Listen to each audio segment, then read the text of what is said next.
Did you know there's a way you can get multiple ultimates in a single fight? That's just one of the things I've learned in 100 hours of Dragon Age the Veilguard, so let's get into it.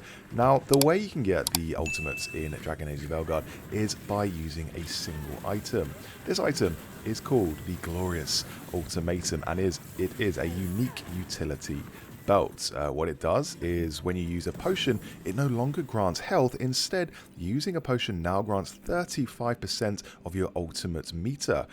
Whenever you activate your ultimate, you also heal to full. So basically, it swaps you using potions to heal yourself to using your ultimate instead. To do this, to get this belt, all you have to do is do the quest called Dead Men Tell Some Tales. This is in Ravane Coast. It's a really easy quest, not challenging at all, and it opens up after Tash's companion quest. So when you've done Tash's full companion quest, head to Ravane Coast and you will unlock this quest. It's basically a fetch quest. There's 3 steps to it. I'm not going to do the whole thing here, but at the end you will go and get yourself the Glorious Ultimatum. And what it does is basically let you use your ultimates at least 2 times in a single fight. So you can use it once, and then to instantly get your ultimate back, take a little health potion, maybe 2 or 3, depending on how charged your meter is, and you can use it again. And this is really, really useful. Now you can even speed this up by getting more health potions, and there are a few ways you can get more health potions, but by default your maximum is 3. A little later on in the video I will show you how to get more health potions, because there's a way you can get all the way up to 6 health potions, which means you can use your ultimate maybe 3 times in a single fight, which is amazing. But anyway, I'm having a lot of fun with the Glorious Ultimatum. I always have it on, and yeah, you can even make it so when you use your Glorious Ultimatum, and depending on what kind of character you're running, it's just really fun to keep testing out all of your different ultimate attacks. I love doing those attacks, the most spectacular moves in the game. So yeah, get that Glorious Ultimatum on yourself as early as possible. Okay, another thing I wish I knew earlier was that there are some items it's possible to miss. One of these is the Wings of Retribution. It gives you +3 deflect, maximum stacks. Deflect now absorbs only 40% of the damage, and you gain deflect on perfect defense. Now to get this, you can only get it in one place. This is during Harding's quest, the Waiting Stone, and this is set in Kal Sharok Outpost. When you've completed this quest, you can't actually go back to this location, which means you miss out on getting this unique item. To get it, all you have to do is turn around before going into the double doors, and down there we can see the chest. So run this way, go down the ladder, and then you can obtain the Wings of Retribution. So if you like to play as a defensive character, definitely recommend picking this up, and do not miss it, because yeah, once you finish this quest you cannot go back to get your unique amulets. There are 33 unique items in the game, but if you miss this, you only have 32. Another one is a Paragon's Silent Gaze. You can miss this, but when you have this, nearby enemies targeting you slowly deal less damage every second. So another really good defensive item here. And to get this one, it's also in Harding's quest. Here's what it looks like, Paragon's Silent Gaze. It's a bit of an eyesore. I don't know if you would actually want to wear this thing and have the appearance on. And it definitely doesn't go with this outfit, but it is handy. To get it, the quest is called the Heart of the Titan, and it's another Harding quest. This unlocks after the previous one I just showed you, the Waiting Stone. So make sure when you do Harding's companion quest, do not miss this. And I'm going to show you exactly where to get it. It is really hidden away as well, so you would be forgiven for not getting this item. All you have to do is shoot down this ladder, then follow a cheeky little side route to get this item. And the first time I played Dragon Age, I totally missed this, and I had to reload an earlier save and go back and get it.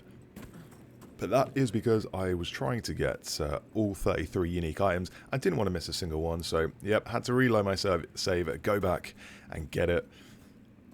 But I'm glad I did, because I'm a bit of a completionist. I like to collect all the things. But anyway, here is the chest that has the Paragon's Silent Gaze, plus a bit of ore and heartwood. Okay, now we are on to armor it's possible to miss, and this is really good armor you do not want to sleep on. This is the Researcher's Coat. You do plus 20 damage while at low health, leech 5% of your damage as health, defense is increased by 1 for each percent of missing health, and leech effectiveness is tripled versus bleeding enemies. So if you like to play a bit of a risky game and you operate on low health, this actually really rewards you. And if you like to run a bleed build as well, this rewards you as well. So the first place you can get it is the Necropolis Vendor. The second place you can get it is the Black Emporium. So when you have 2 of these, you will unlock the different perks. But you actually need 5 of this to unlock all 5 perks. So it's quite hard. But a third place you can get it is in the Necropolis quest, which is this one. Hauntings a Deadly Playtime. And you can only get it, I believe, during this mission. But anyway, just follow this route and you can get the Researcher's Coat. And when you pick it up, it unlocks additional perks. Another one is the Pursuance Implements. This is another piece of armor it's possible to miss. Pursuance Implements gives you plus 25% healing, potion effectiveness, 1 plus maximum potion, which is really good. Gain 50 mana when you use a potion. So basically the best part is giving you an extra potion. You unlock this during the Griffin Eyrie mission, a Warden's Best Friend. And again, you cannot go back here. So go to this chest icon and you will get it. You cannot go back, so make sure to pick it up then. When you do have that, another place you can get the Pursuance Implements is at the Crossroads, which is at this merchant here. So buy that and it upgrades the Pursuance Implements and unlocks the next perk. Another place you can get it is Davrin's Quest, the Profane and the Lost, which takes you to the Profane City.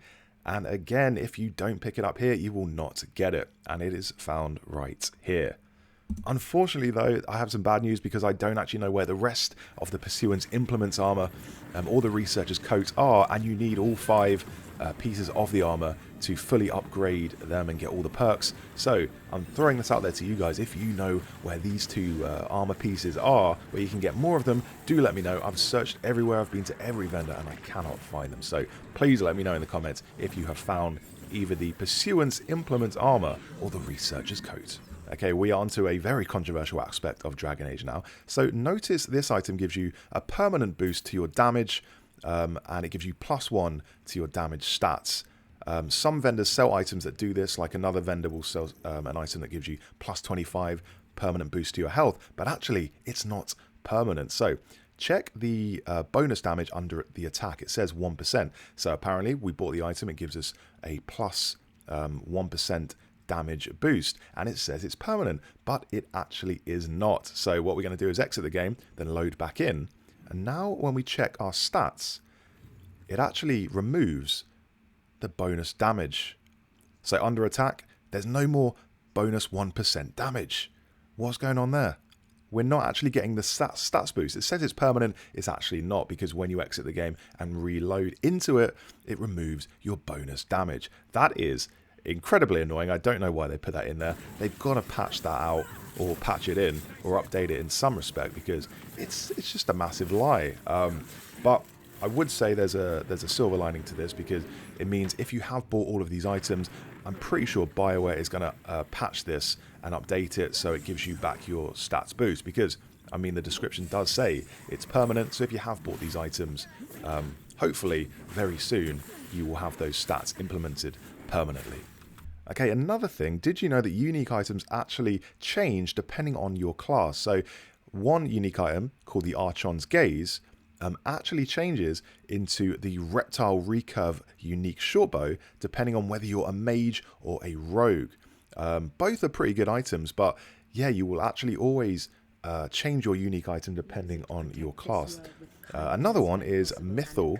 Mythal offers a unique item, and this one changes as well, not as drastically as the one I just showed you, but if you are a mage, you will get the Mythal's Light unique mage knife, which does, 80 fire damage, 80 necrotic damage, 80 frost, 80 lightning, But if you are instead a warrior, you will get the Mythal's Light Longsword, which has all the same stats. It's just a longsword rather than a mage knife. And the reason this happens in Dragon Age is just so it lets you actually use the unique items you've picked up. Because if you pick up a longsword and you're a mage, you wouldn't be able to use it. Yeah, I didn't really know about that until I started picking up unique items and then cross-referencing them online. And some of my items were actually different to the items other people were picking up. But now in hindsight, it makes complete sense. Okay, here is something I also wish I knew earlier. Some regions only open up after you've done certain quests, and not all of these quests are obvious. So in Hossberg Wetlands, there's a place that only opens up after you've done a certain quest, and it's this place. If you haven't gone far into the story, this place will just be blocked off by a wall of blight, and it will be hiding this chest, which has a unique item, Hope's Last Kiss, which is a really good item. 1+ maximum arcane bomb, orb final attacks now also apply an arcane bomb, and triggering an arcane bomb also does another effect. But it's not always obvious what quest you need to do. So for this one in particular, you need to do a quest called Something Wicked, and you also need to do Something's Coming. And these aren't story quests, these are not companion quests, these are just region quests in the level. So you have to do those, and then more of the level will open up. Another one is in Ravane Coast. So if you want to see all of Ravane Coast, you can't do it in one go. No matter how good at exploration and puzzle solving you are, there are some unblockable, some blocked off areas that you cannot access until you have done Tash's quest. So you need to do Tash's companion quest to actually open up more of Ravane Coast. And it's really useful doing that quest because Ravane Coast is one of my favourite areas in this game. There's so much to see here, and it's just a delight to see the whole thing. We have not only the coast, but if you go a bit further into the level after doing Tash's quest, you have this enormous underground cave full of lightning, and also there are interactive walls like this one hiding some very juicy treasure, and quests open up as well. So yeah, it really is worth doing Tash's companion quest to see more of Ravane Coast. Okay, here's a thing I really neglected throughout the whole course of the game up until now, but you can actually get loads of unique themes for your lighthouse. This one is the Necromancer theme that I got from the Necropolis, and it is wonderful. I love these green lights here and these statues. Very moody and very ambient. But another one that I picked up is the Dwarven theme, and this gives a whole different vibe. Although I do kind of feel like I'm appropriating Dwarven culture here, because as you can see, I'm not a dwarf. So I don't think it's appropriate for me to have this one. I just don't feel at home with this one. It's not who I am.